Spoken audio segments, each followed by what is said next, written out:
Buenos días, tardes o noches a todos y todas. Mi nombre es Valentín Velázquez y en la clase de hoy hablaremos de la anatomía de la vía tectoespinal. Esta vía se denomina así ya que se origina a partir de la lámina tectal y se dirige hacia la médula espinal, de allí su nombre. Antes de iniciar con la clase, no olviden seguirme en mis redes sociales y suscribirse a mi canal. Ahora sí, comencemos.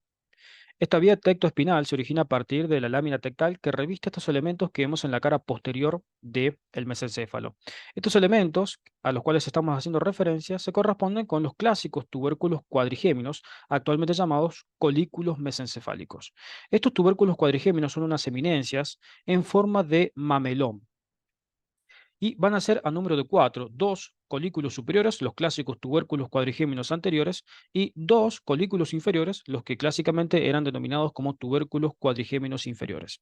Con respecto al desarrollo filogenético de estos elementos, podemos mencionar que son inversamente proporcionales al desarrollo del cerebelo, es decir, que si el cerebelo presenta unas magnitudes considerables, los colículos mesencefálicos presentarán unas magnitudes, digamos, valga la redundancia, poco considerable, es decir, serán de menor tamaño en proporción con la comparativa del cerebelo. En los animales, a diferencia del ser humano, esto se da de manera inversa, es decir, el cerebelo presenta unas dimensiones menores, con lo cual aumenta la proporción del tamaño de estos colículos mesencefálicos. Ahora bien, dijimos que estos son a número de cuatro, dos superiores, los clásicos tubérculos cuadrigéminos anteriores, y dos inferiores, los tubérculos cuadrigéminos inferiores. Los que nos interesan en el día de hoy son los colículos superiores, ya que son los que dan origen a partir de una de sus capas constituyentes a esta vía tectoespinal.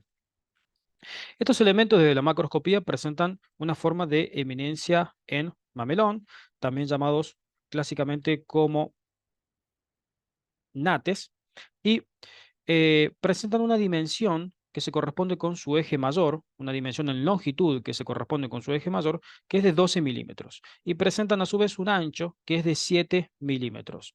Estos se encuentran separados de los colículos inferiores a partir de un surco en forma de cruz, que le vale el nombre de surco cruciforme.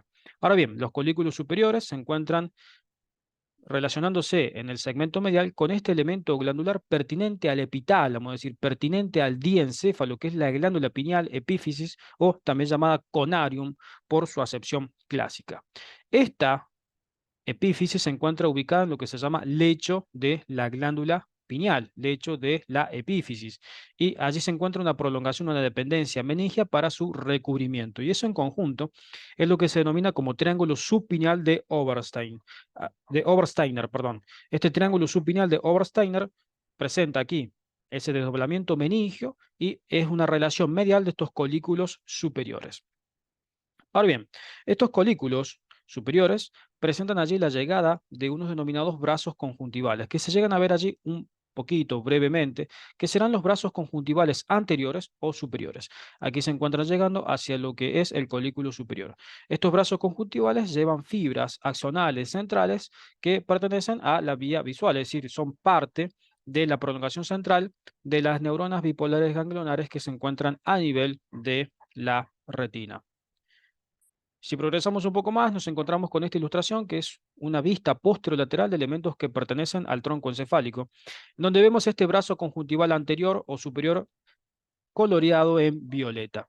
Este brazo conjuntival se origina a partir de este elemento referenciado con el número 5, que es el cuerpo geniculado lateral, por nombre oficial, clásicamente llamado cuerpo geniculado externo, perdón, o también clásicamente como el tálamo óptico, es decir, este es un núcleo que pertenece al tálamo y se encarga de ser una vía de relevo, una vía de sinapsis de elementos que conforman la vía visual, valga la redundancia. A partir de allí se origina este brazo conjuntival y llega al borde lateral del colículo superior. A su vez encontramos un brazo conjuntival inferior que se origina a partir del cuerpo geniculado medial, el cuerpo geniculado interno. Desde ese punto se dirige este brazo conjuntival inferior llegando hacia el colículo inferior. Los brazos conjuntivales se encuentran separados entre sí a partir de este surco aquí, que lo vemos claramente, que es el surco interconjuntival o llamado por nombre oficial como surco interbraquial, haciendo referencia a la acepción clásica, ¿no? A la etimología del término brazo braquial, bracci en latín. ¿Sí? Aquí vemos este surco que está separando a ambos brazos conjuntivales. Ahora bien, Pasemos a hablar específicamente de la constitución de la vía tectoespinal. Dijimos que esta vía tectoespinal se originaba a partir de los colículos superiores, los clásicos tubérculos cuadrigéminos anteriores. Y estos colículos superiores presentan en su constitución anatómica 5 capas. La primera está referenciada aquí con el número 2 y se corresponde con el estrato zonal. Este estrato zonal, stratum zonale en latín, es delgada y presenta fibras que proceden desde el lóbulo occipital. Es independiente del sistema de la cintilla óptica. Desde el punto de vista estructural, este se asemeja mucho a el plexo tangencial de Exner de la corteza cerebral, de las capas que constituyen a la corteza cerebral. La siguiente capa es la que está referenciada con el número 3, es decir, es profunda a la del estrato zonal y recibe el nombre de capa cinerea de Tartufferri. Esta capa cinerea de Tartufferri presenta pequeños elementos celulares con axones en sentido anteroposterior. La cuarta capa se denomina estría medular superficial. La tercera capa, perdón, es la de la estría medular superficial. Esta capa de la estría medular superficial presenta algunas fibras que llegan hasta la corteza occipital, hasta las áreas de Broman, las áreas citoarquitectónicas de la corteza cerebral, emparentadas con el procesamiento de la información visual. Es decir, nos estamos refiriendo a las áreas 17, 18 y 19 de Broman, ubicadas en las adyacencias del surco calcaríneo. Aquí con el número 4 vemos a la siguiente capa, esta, que está referenciada aquí con el número 4, que la cuarta capa, que es la de la estría medular media.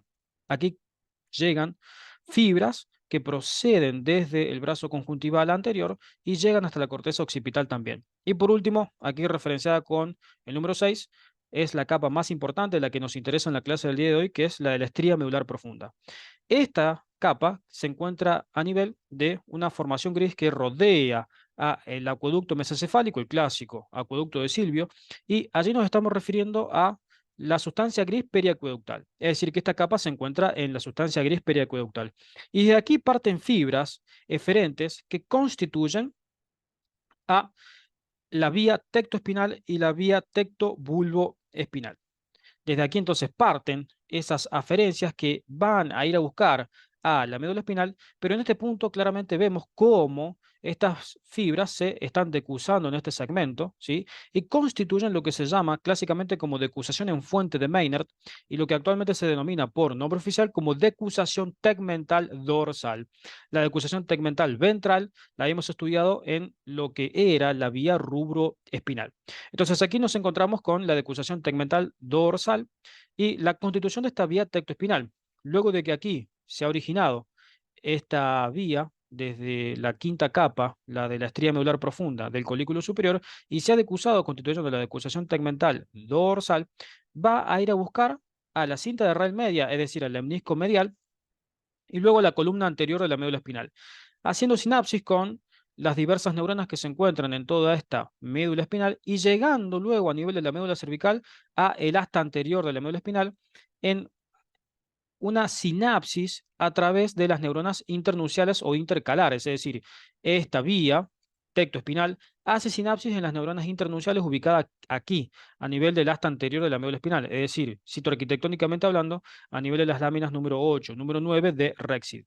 Desde este punto se prolonga periféricamente esta vía luego de haber encontrado la segunda neurona. La primera se encuentra aquí, a nivel del colículo superior, a nivel de su quinta capa, la de la estrella medular profunda, y luego llegará hacia su efector, es decir, llegará hacia algún músculo, hacia la placa motora terminal o placa neuromuscular para ejercer su efecto. Esta vía tectoespinal está emparentada directamente con los movimientos posturales reflejos en relación a estímulos visuales. Dijimos que el colículo superior procesa la información visual, esa información visual viaja a partir del brazo conjuntival superior o anterior y llega a este tubérculo cuadrigémino anterior o colículo superior. Haciendo entonces una síntesis del estudio de la vía tectoespinal, podemos decir que llegan estas prolongaciones centrales a partir de las fibras de las neuronas bipolares ganglionares que se ubican a nivel de la retina, es decir, fibras que proceden desde la retina. Están haciendo sinapsis aquí a nivel de este colículo superior y aquí encuentran a lo que es la primera neurona de esta vía. Desde aquí, desde la primera neurona de esta vía, se forma en esa quinta capa, en el del estrato de la estría medular profunda, lo que es la decusación tegmental dorsal, la decusación en fuente de Maynard. Es decir, las fibras axonales que parten desde aquí cambian de dirección, se cruzan en lateralidad y buscan al cordón anterior de la médula espinal. Viajan y luego encuentran a nivel de las neuronas internunciales del asta anterior de la médula espinal en el segmento cervical a lo que es la segunda neurona para luego ejercer su efecto en la placa motora terminal, en esas motoneuronas alfa y gamma respectivamente. Ahora bien, se describen algunas otras fibras que son aferentes, eferentes. La que acabamos de escribir es una fibra claramente eferente que se origina a partir de aquí, del colículo superior. Pero se describe también de estas fibras eferentes, por ejemplo, un fascículo llamado reticular de Paulot y un fascículo también denominado tecto protuberancial de Manser o tecto pontino de Manser, que va desde esta lámina tectal, desde este colículo superior, desde esa quinta capa descrita, hacia el puente, hacia la protuberancia anular, puente de Barolio por sus acepciones clásicas.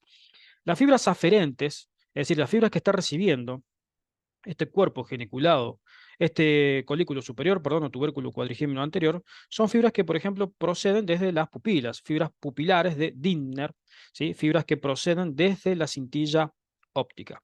A su vez también recibe ciertas fibras desde la corteza cerebral y esas fibras son las denominadas como córtico-cuadrigeminales de Dejerin. Por su nombre actual serían las fibras córtico-tectales, ¿no? De Dejerin, que nacen desde la corteza cerebral y llegan a este colículo superior y ejercen cierto control cortical sobre estos reflejos en directamente relación, en justamente como estábamos mencionando, en relación con los estímulos visuales. Muy bien, pues eso ha sido todo entonces con respecto a la clase del día de hoy. Espero que les haya gustado y servido y nos veremos en la siguiente clase. Saludos.